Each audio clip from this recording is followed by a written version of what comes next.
Pemirsa, motif penyerangan pos polisi di Pantondre Polres Aceh Barat diduga latar belakangi akibat dendam dan ekonomi. Saat ini tim Direktorat Kriminal Umum Polda Aceh dan anggota Satuan Reskrim Polres Aceh Barat telah mengamankan 5 orang terduga pelaku penembakan pos polisi tersebut. Beginilah rekaman CCTV saat penembakan terjadi di pos polisi Pantondre, Kabupaten Aceh Barat. Dalam rekaman terdengar letusan senjata dan dari 5 terduga yang diamankan masih diperiksa oleh tim Ditreskrim Polda dan Reskrim Polres Aceh Barat. Polisi menduga motif penyerangan pos polisi tersebut dilatar belakangi dendam dan ekonomi. Lantaran beberapa hari sebelum penyerangan ada peristiwa perampokan toko emas yang enggan melapor.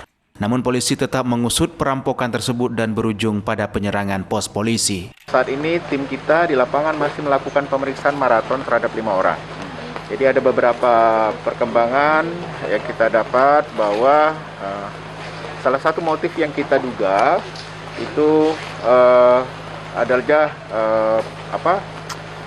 sakit motif dendam atau sakit hati sama pihak kepolisian.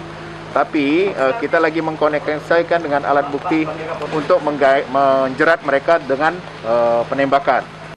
Peristiwa penyerangan pos polisi di Aceh Barat itu terjadi Kamis dini hari. Tak ada korban jiwa dalam insiden penyerangan tersebut. Meskipun saat kejadian 2 anggota polisi yang bertugas berada dalam kantor dan berhasil menyelamatkan diri dari sasaran timah panas. Dari Kota Banda Aceh, Topan Mustafa, iNews melaporkan.